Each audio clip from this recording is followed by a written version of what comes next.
Hey gamers, Maniac here with GameAccess.net. As many of you guys probably know, I grew up on Saturday morning cartoons. I always found them entertaining and enjoyable.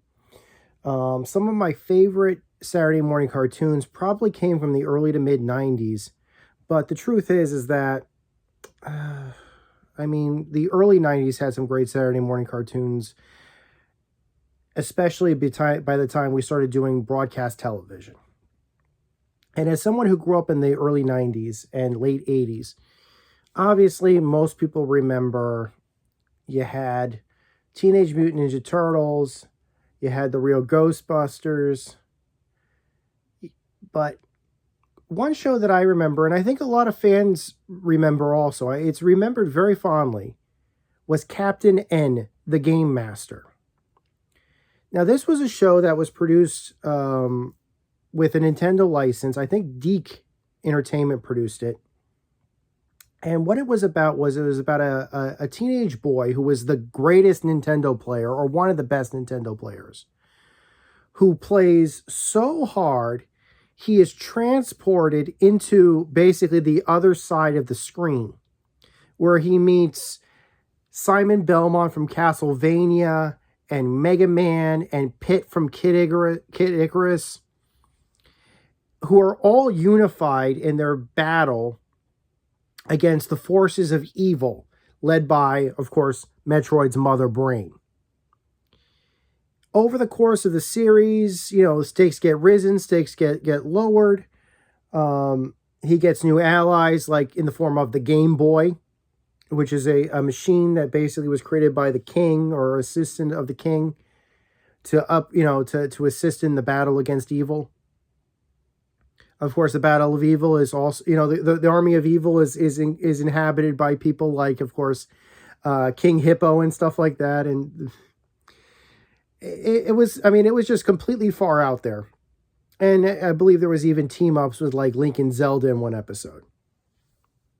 But I think what was the most exciting concept about this whole series was the idea that all the Nintendo characters were able to actually exist in the same universe, and that we could interact with them together, basically. That really hadn't been done in other stuff. Usually, we'd see Nintendo characters, and they'd all be depicted separately. This was years before, of course, Super Smash Brothers stopped that. But at the time, it was like Link and Zelda are in their games. Super Mario and Luigi and the Princess Peach, they're all over in their games. Little Mac is over in his game. Mega Man's over in his game. There's no crossover. This show put an end to that. And I think it lasted about 2 seasons. Quite a few episodes. I think like 50 episodes or so. Don't quote me on that. And over the years, obviously, we've gotten more and more interest in Nintendo. Let's be honest. I mean, the Nintendo Switch is probably one of the, if not the biggest platform right now, it's certainly holding its own. A lot of the major games that are coming out for the Nintendo Switch are #1 sellers, including, of course, like the most recent Pokemon, Legends Arceus. But to say nothing of like some of the other major games that are coming out recently, like Metroid Dread and stuff like that. I mean, these are all big deals. And now, of course, a Super Nintendo Land has opened, a Super Nintendo World has opened in Universal Studios Japan, and it's looking very likely that there will be a Donkey Kong Country expansion to that land because of its extreme popularity. I mean, Nintendo's just sitting on top of the world right now. There's even going to be an animated Super Mario movie coming out by Illumination. But you know what nobody's been talking about bringing back? Well, we've brought back, there's new Zelda games coming out. There's new Metroid games coming out. There's, of course, new Mario games coming out. Mario movie. We haven't seen anybody really talking about the possibility of rebooting Captain N, the Game Master. And why not? Captain N would be a fantastic character to reboot, or at least bring back. Especially if he's done correctly. And I have my own pitch for how I think we could bring back Captain N, the Game Master. Now, imagine this. Imagine all the events of the original Captain N are canon. There's no one, like all of those episodes have already happened. And 30 years has passed since the last episode. In the interim, Captain N has aged, but not really anybody else has. But the forces of good and the forces of evil in Videoland have kind of reached a stalemate. Nobody's really been able to gain new ground. Nobody's been really able to gain a foothold up on the other. Mother Brain is not ruling, although she's still fighting. And who knows what's happened at this time to the king at this point. Did the king return? Who knows? But the rest of the world has continued going at the same time that Captain N has been there, has been on the other side of the screen. I would have our story pick up at a huge inflection point, a major point, where Mother Brain has actually been able to start communications directly with someone on the other side of the screen. A mad scientist has been able to create not a portal, but at least open communication to the other side, and has gotten in contact with Mother Brain. Interested in exploiting this opportunity, let's call this bad guy Dr. Vostok or something. Let's call him something, something like that. On the other side of the screen, Mother Brain is scheming. Maybe Mother Brain can't win the world, the battle of here, but maybe if Mother Brain could get to the other side of the screen and take over the other world and enslave its inhabitants, it would certainly give her a foothold to coming back with a even bigger army and conquer Videoland. However, Captain N finds out about it somehow. In some crazy last-ditch effort, Captain N by himself decides he's going to be taking on Mother Brain mano a mano. So, grabs his zapper. He grabs his whatever weapons he can get. He's all by himself. He sneaks in and tries to basically assassinate Mother Brain. However, Mother Brain, not even though she's not aware of Captain N's plan, she's already got her own plan going on for simply just going into the real world.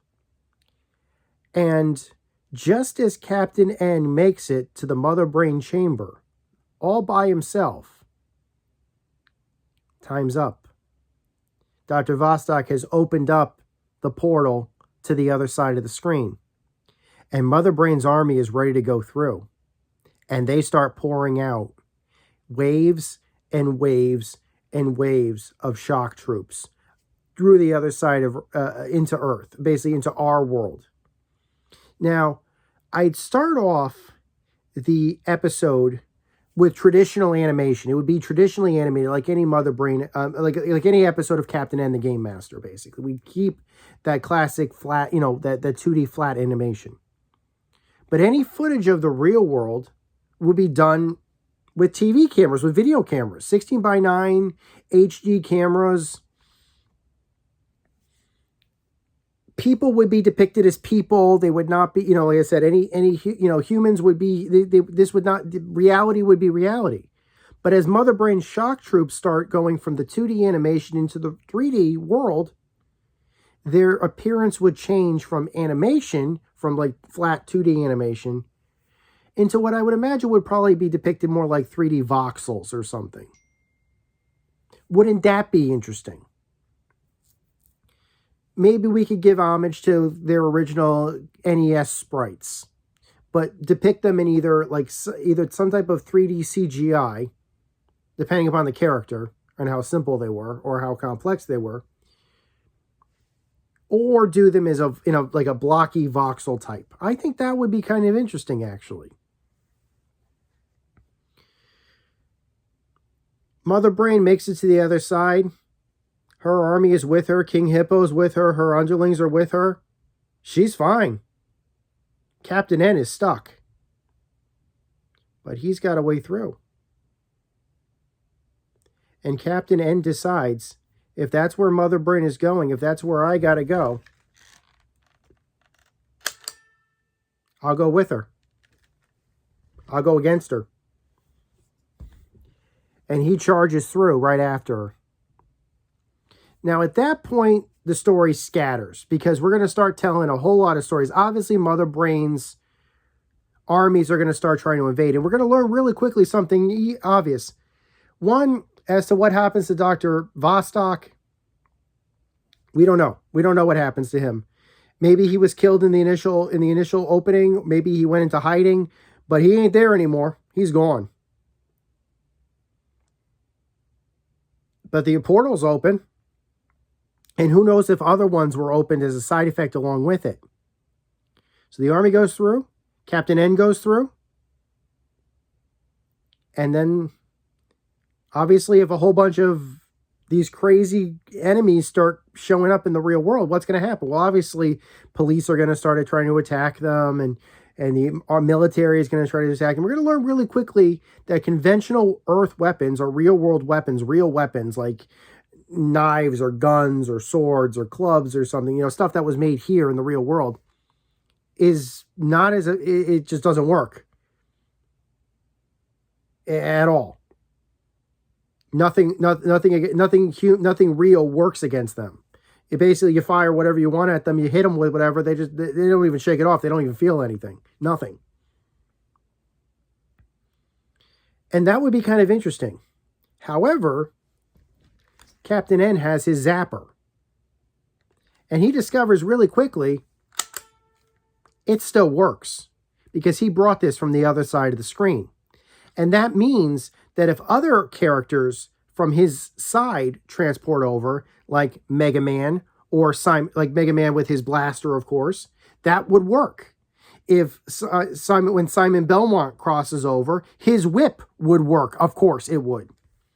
And if, let's say, for example, we decide to branch out and have characters like Link work, cross over with Zelda, then you could be darn sure the Master Sword is going to work. So, what is Captain N to do?